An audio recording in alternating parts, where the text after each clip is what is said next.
Click the link in the description below to receive our free Building Mental Muscle newsletter, and for a limited time, get these 10 classic best-selling Law of Attraction books for free. We hope you enjoy this presentation. If so, please click the like button and click the subscribe button below to receive notification when we release new recordings.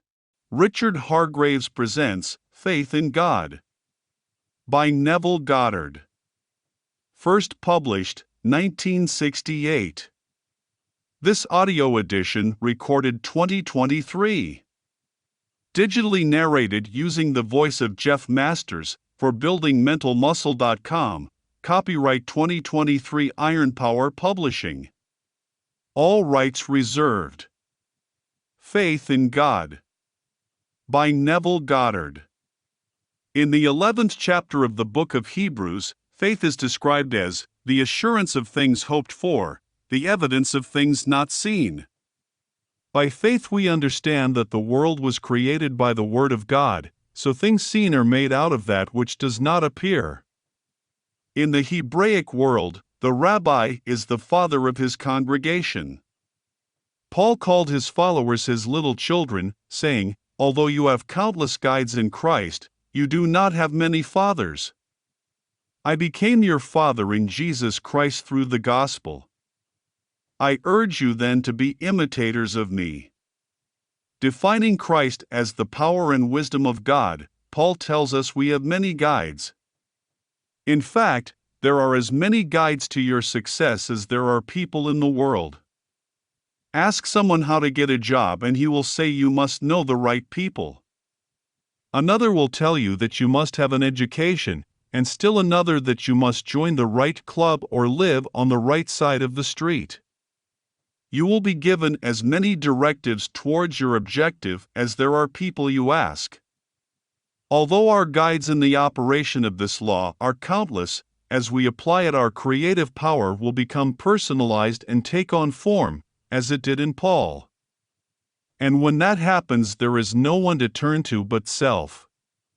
That is why Paul urges everyone to test himself, otherwise he will not realize that Jesus Christ is in him and fail to meet the test. Paul tells us that the world was created by the Word of God, and John says Jesus Christ is that Word. Revelation, chapter 19. Jesus Christ is He who created the world and all things within it, be they good, bad, or indifferent. And who is He? Your own wonderful human imagination. God's creative power, as pure imagining, works in the depth of your soul, underlying all of your faculties, including perception. He streams into your surface mind, least disguised in the form of creative fancy. This is what I mean when I ask you to test Him. I am not in the habit of wearing a flower in my lapel when standing at the platform, but today I was thinking about asking you to hold a rose in your hand. As I did, I held a red rose in my imaginary hand and felt its soft, velvety touch. At that moment I called forth a rose which was not seen with my mortal eye but seen and felt in my human imagination. This evening that unseen reality became seen, as a lady came with a red rose and asked if I would wear it. God is a protean being. It is He who is playing the part of the lady who gave me the rose I imagined. There never was another Jesus Christ and there never will be another. He is the creator of the world and all things in it, even a simple little thing like a rose. When the lady decided to pick some roses from her garden, she had no idea she was executing a simple experiment on my part. This afternoon I held a rose in my hand, thereby calling a thing that was not seen as though it were seen, and tonight, the unseen becomes seen. That's how the world was created by the Word of God, who is the human imagination. Have faith in Jesus Christ, not as some being on the outside, but as your own wonderful human imagination. If anyone says, "Look, there is Christ," or "Here He is," don't believe him, for Jesus Christ is the creative power of the universe, and he is in you as your very thought. Although it does not yet appear what we shall be, we know that when he appears, we will know him, for we shall be like him. As your Father in Christ, through the gospel I teach, I urge you to be imitators of me until Christ is formed in you. Then the true meaning of the fatherhood of God will be revealed, and you will know yourself to be the Father. Everyone and every living thing in the world is a part of being played by the one and only Father, who is God. The whole is contained in the feeling Father, and the world is pushed out from every father. Omnipresent, God is alive in you now, so I ask you to test him. Would you like a better job? Greater income? Greater recognition? What would you do right now if it were true? Now test God by thinking of a friend. Hear him congratulate you on your good fortune. See his face light up with joy and feel his presence. Do that, and you have performed a magical act, for God has acted and all things are possible to God. You do not have to devise the means necessary to make your imaginal act come to pass. He who thought of the friend and saw the whole thing will build a bridge of incident across which you will move to the fulfillment of that which has been done. That is Christ.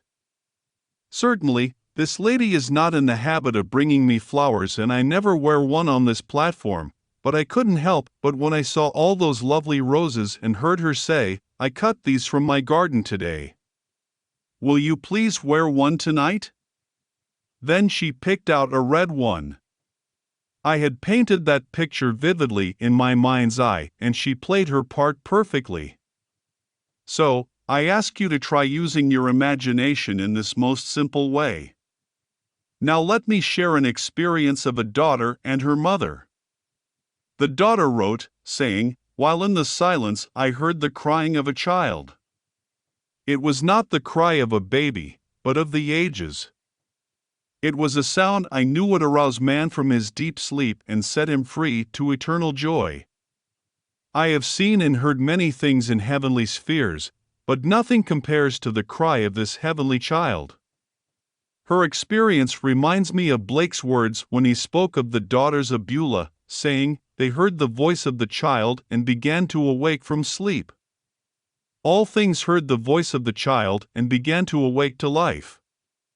In the mother's letter, she said, "In my dream my daughter called to say she was alone, and the baby was due. As I entered her apartment, I realized it was not my daughter on the bed, but a friend. Then I realized I was holding a newborn child wrapped in a blanket and knew it was mine. The scene changed and I found myself in a hospital. My daughter appeared, saying, 'I have gotten in touch with my father, Neville. He is coming to see me.' Then you and I are standing looking at the child, as he smiled, displaying perfectly formed lower teeth. Looking at me you said, 'Have you forgotten that all the children in my family are born with perfectly formed teeth?' Then you turned and walked away." In the Old Testament, David cried out, "Arise, O Lord, and break the teeth of the wicked." And in the New Testament, those who refused to accept the doctrine of Christ wept and gnashed their teeth as the door opened, and the righteous entered the kingdom of heaven. Loving the glamour, the praise, and honors of men, man pays no attention to the invitation to enter the kingdom by applying this principle. Instead, he follows countless guides in Christ by feeling he must meet the right people and live on the right side of the tracks in order to succeed. So, when the moment comes and those who abide by the gospel of Christ enter the kingdom, those who chose the countless guides will show their remorse and anguish by gnashing their teeth. When Christ is formed in you, I will no longer be your father.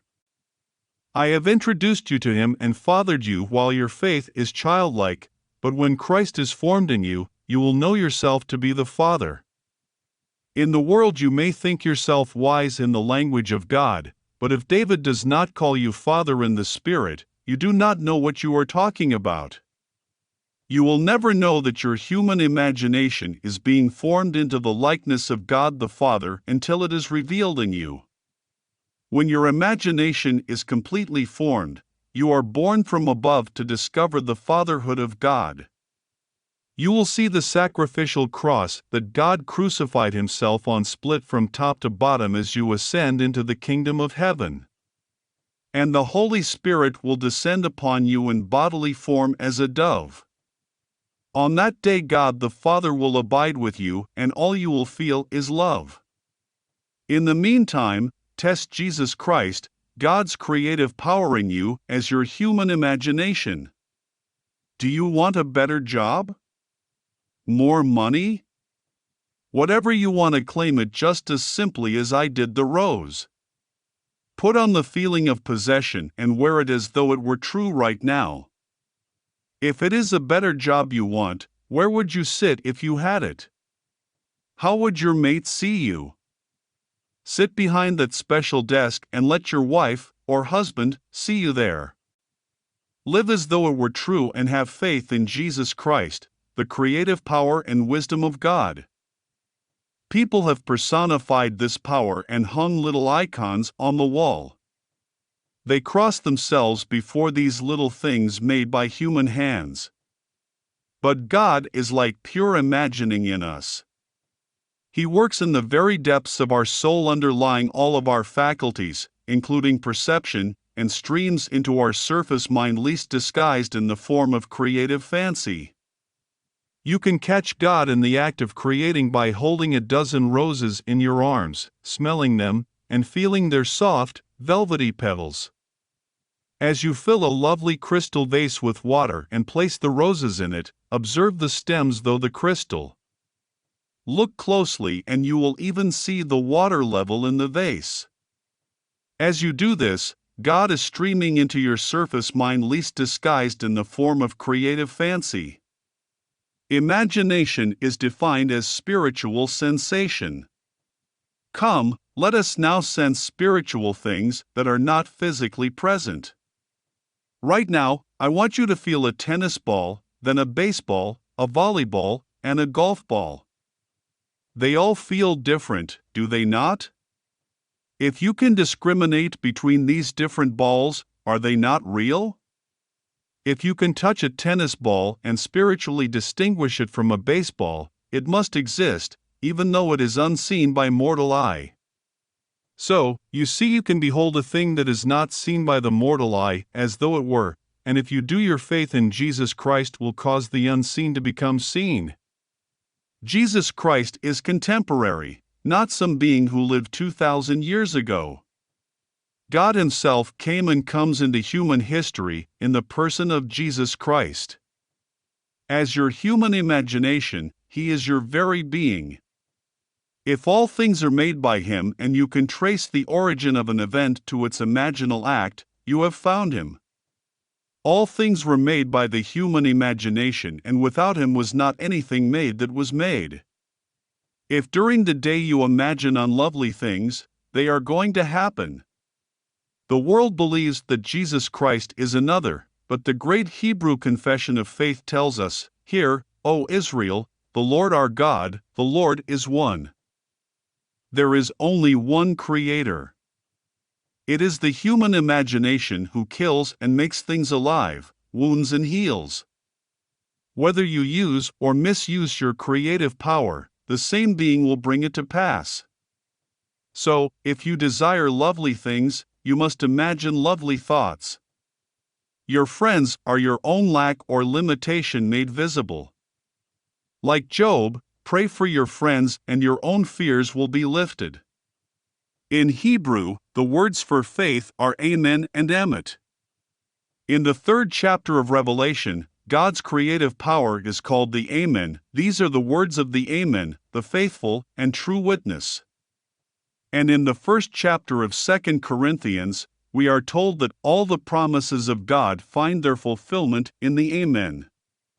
That is why we declare the Amen through Him. The God in you and in me is He who made these promises. As a physical man called Neville, I can do nothing, but I can do anything that I imagine. Imagining a thing and thinking it is done is saying amen in the belief that, because I imagined it, it must come to pass. How it will happen, I do not know. I only know it will, just as the rose appeared this evening. I ask you to test your creative power every moment of time. Live with absolute faith in Jesus Christ. He is a person because you are a person. As you imagine a state, the creative power of the world will bring it into reality. Claim a glorious future for yourself by making the future the present. Have your friends congratulate you on your good fortune now, and have faith in Jesus Christ, knowing He is your own wonderful human imagination. Now let us go into the silence. End of lecture. If you enjoyed listening to this recording, please click the like button and click the subscribe button below to receive notification when we release new recordings. Click the link in the description below to receive our free Building Mental Muscle newsletter, and for a limited time get these 10 classic best-selling Law of Attraction books for free.